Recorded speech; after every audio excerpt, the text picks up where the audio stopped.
네, 소망이 항상 충만하시기 바라겠습니다. 오늘 말씀은 고린도전서 3장 1절에서 9절 말씀입니다. 형제들아, 내가 신령한 자들을 대함과 같이 너희에게 말할 수 없어서 육신에 속한 자 곧 그리스도 안에서 어린 아이들을 대함과 같이 하노라. 내가 너희를 저주로 먹이고 밥으로 아니하였노니 이는 너희가 감당하지 못하였음이거니와 지금도 못하리라. 너희는 아직도 육신에 속한 자로다. 너희 가운데 시기와 분쟁이 있으니 어찌 육신에 속하여 사람을 따라 행함이 아니리요. 어떤 이는 말하되 나는 바울에게라 하고 다른 이는 나는 아볼로에게라 하니 너희가 육의 사람이 아니리요. 그런즉 아볼로는 무엇이며 바울은 무엇이냐. 그들은 주께서 각각 주신 대로 너희로 하여금 믿게 한 사역자들이니라. 나는 심었고 아볼로는 물을 주었으되 오직 하나님께서 자라나게 하셨나니 그런즉 심는 이나 물 주는 이는 아무것도 아니로되 오직 자라게 하시는 이는 하나님 본이니라. 심는 이와 물 주는 이는 한 가지이나 각각 자기가 일한 대로 자기의 상을 받으리라. 우리는 하나님의 동역자들이요 너희는 하나님의 밭이요 하나님의 집이니라. 아멘. 자, 오늘 말씀 1절을 다시 읽어보면 형제들아, 내가 신령한 자들을 대함과 같이 너희에게 말할 수 없어서 육신에 속한 자 곧 그리스도 안에서 어린 아이들을 대함과 같이 하노라. 바울은 지금 고린도 교인들을 향하여 너희는 신령한 자라고 할 수 없구나. 너희는 육신에 속한 자로구나. 이렇게 지금 말하고 있습니다. 육신에 속한 자는 그리스도 안에서 어린 아이들이라는 의미인데 신앙이 어린아이 수준이다. 이렇게 평가하고 있는 겁니다. 약간은 책망하는 느낌이죠. 어제 말씀 2장 후반부에 보면은 바울은 세 종류의 사람들에 대해서 말하고 있는데 첫째는 육에 속한 자, 둘째는 육신에 속한 자, 그리고 셋째는 신령한 자 이렇게 말하고 있습니다. 육에 속한 자는 불신자입니다. 세상 사람이죠. 육신에 속한 자는 구원받았으나 신앙이 미숙한 자고요. 신령한 자는 성령 충만하여 영안이 열린 성숙한 신앙인을 의미합니다. 그런데 고린도 교인들은 육신에 속한 자라고 바울은 평가하는데 구원을 받았으나 아직 신앙이 어린아이 수준에 불과하다. 이런 말입니다. 왜 그런지 오늘 말씀을 통해서 살펴보고요. 어떻게 하면 우리가 육신에 속한 자에서 신령한 자, 곧 성숙한 신앙인으로 나아갈 수 있는지 함께 생각하면서 말씀의 은혜를 나누겠습니다. 자, 첫 번째 생각할 거는요. 육신에 속한 자의 특성을 우리가 신령한 자로 나가려면 육신에 속한 자의 특성을 잘 알고 잘 극복해야 한다는 겁니다. 3절 다시 읽으면요. 너희는 아직도 육신에 속한 자로다. 너희 가운데 시기와 분쟁이 있으니 어찌 육신에 속하여 사람을 따라 행함이 아니리요.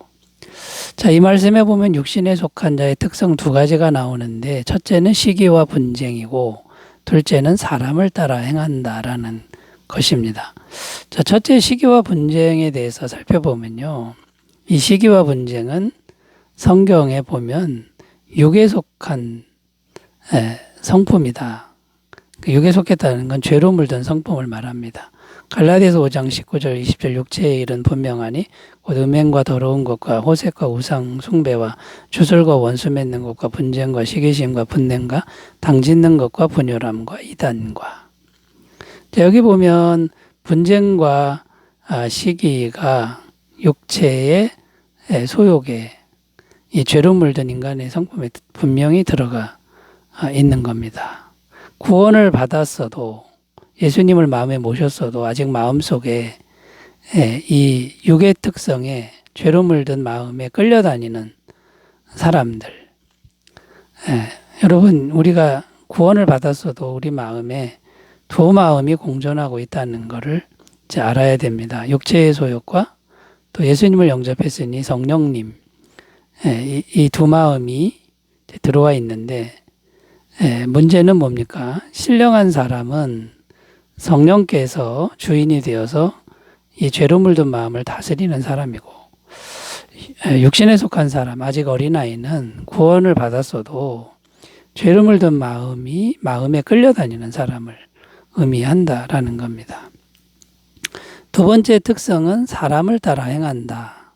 이 육신에 속한 자는 사람을 따라 행한다. 이렇게 되어 있는데, 그러니까 신앙의 본질은 성령님을 따라가야 됩니다. 사람을 따라가는 게 아니라 성령님을 따라가고 순종해야 되는데, 성령님을 따르는 능력이 이제 부족한 겁니다. 그러니까 자꾸만 눈에 보이는 어떤 사람의 종이 되는 것이죠.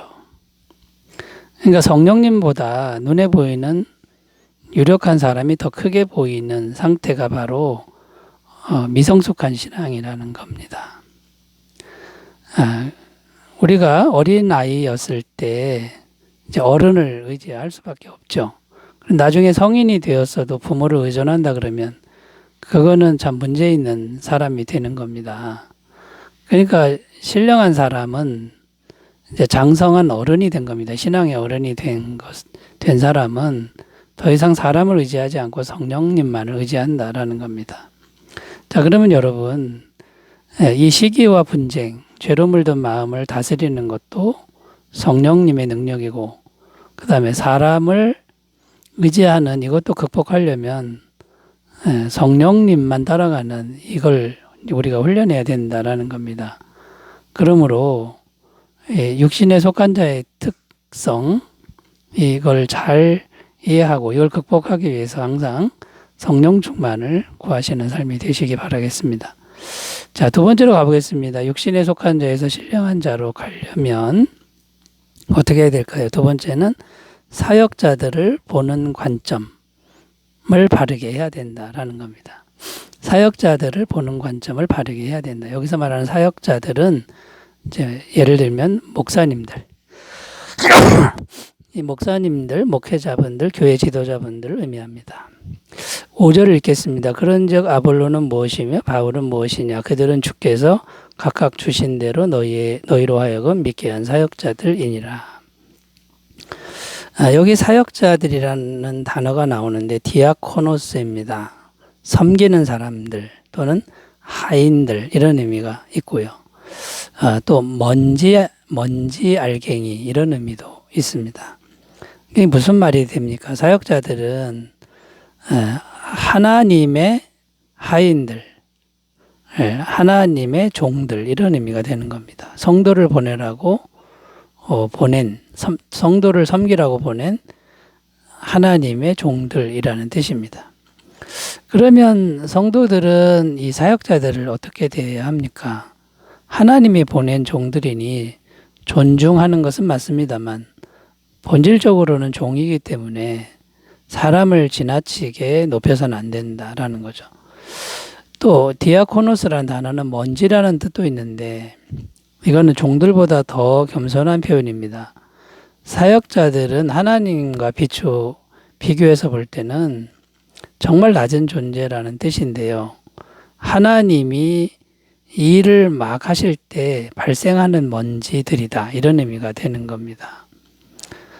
그러니까 여러분, 우리가 사역자들을 대할 때 어떤 관점을 가져야 할까요? 하나님께서 보내신 종들이니 소중히 여기고 존중하는 건 맞습니다. 근데 사람을 지나치게 사랑하거나 또는 지나치게 높이는 행위는 잘못인 겁니다. 때에 따라 다양한 은사를 가진 사역자들을 보낼 때 그 은사에 따라 순종하는 것은 맞습니다. 그러나 사역자들뿐만 아니라 성도님들 모두가 하나님의 종이 되어야지 사람의 종이 되면 안 되고 사역자들도 성도들 위해 군림하는 높은 계급이 되면 안 된다라는 겁니다. 8절 말씀에 보면 이렇게 기록하는데요. 심는 이와 물 주는 이는 한 가지이나 각각 자기가 일한 대로 자기의 상을 받으리라. 자, 여기 보면 그냥 일꾼이라는 겁니다. 사역자들은. 그리고 각각 쓰임새가 다르다는 겁니다. 바울은 교회를 개척하는 사명이고 아볼로는 교회를 양육하는 사명을 갖고 있는 겁니다. 자, 그러나 이 모든 것을 보내시는 분은 오직 하나님이시다라는 겁니다. 결론적으로 말씀드려서 오직 우리 모두는 사람의 종이 되면 안 되고 아무리 훌륭한 사람이라도 오직 하나님의 종들, 하나님의 백성만 되어야 한다라는 것이죠. 자, 그러므로 여러분 고린도 교회 성도들처럼 사람을 높이는 이런 신앙생활은 버리고 오직 주님의 신실한 종들 되시기 바라겠습니다. 자, 세 번째로 가보겠습니다. 육신에 속한 자에서 신령한 자로 가려면 어떻게 해야 될까요? 교회를 사랑하는 하나님의 마음과 잘 연합해야 한다라는 겁니다. 9절 읽습니다. 우리는 하나님의 동역자들이요 너희는 하나님의 밭이요 하나님의 집이니라. 여기 보면 너희는 하나님의 밭이요 하나님의 집이니라 이렇게 기록하는데 하나님의 밭과 집은 곧 교회를 의미합니다. 교회는 건물이 아닙니다. 고린도에 있는 성도들, 즉 사람들이 교회라는 겁니다. 너희가 하나님의 밭이다 이렇게 말하고 있는 겁니다. 그런데 또 앞부분에 우리는 하나님의 동역자들이요 이렇게 언급하고 있는데 이게 무슨 말이냐. 바울과 아볼로 등의 사역자들은 하나님의 동역자들이다. 이런 말인데요. 동역자란 의미는 하나님과 같은 일을 하는 사람들이라는 겁니다. 그러니까 하나님과 같은 일을 하려면 하나님과 마음을 합해야 됩니다. 연합해야 한다는 건데 그럼 하나님의 마음은 어떤 마음입니까? 구원받은 성도들의 믿음이 성숙한 믿음으로 자라나게 하는 것이 하나님의 마음이라는 겁니다. 에베소서 4장 13절 우리가 다 하나님의 아들을 믿는 것과 아는 일에 하나가 되어 온전한 사람을 이루어 그리스도의 장성한 분량이 충만한 데까지 이르리니. 자, 이게 하나님의 뜻이라 그러면 동역자들은 어떻게 행해야 합니까? 하나님과 같은 마음으로 성도님들의 신앙 성숙을 위해서 같은 마음으로 연합해야 한다라는 겁니다.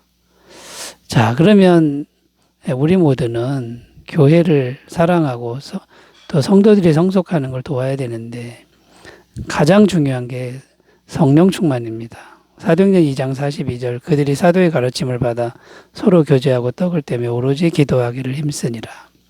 초대교회는 기도에 힘썼더니 성령이 임해서 너무나도 성숙한 교회가 되었다라는 거고, 두 번째는 하나님의 일을 위해서 자신을 양보하는 마음을 길러야 한다라는 겁니다. 사도행전 20장 24절 내가 달려갈 길과 곧 주 예수께 받은 사명 곧 하나님의 은혜의 복음을 증언하는 일을 마치려 하면은 나의 생명조차 조금도 귀한 것으로 여기지 아니하노라. 자, 사랑하는 여러분, 하나님의 마음과 잘 연합하는 우리의 마음이 되시기 바라겠습니다. 기도합니다. 하나님 아버지, 우리 모두가 육신에 속한 자에서 신령한 자로 나가게 하옵소서. 예수님의 이름으로 기도드립니다. 아멘. 좋은 하루 되시기 바라겠습니다. 감사합니다.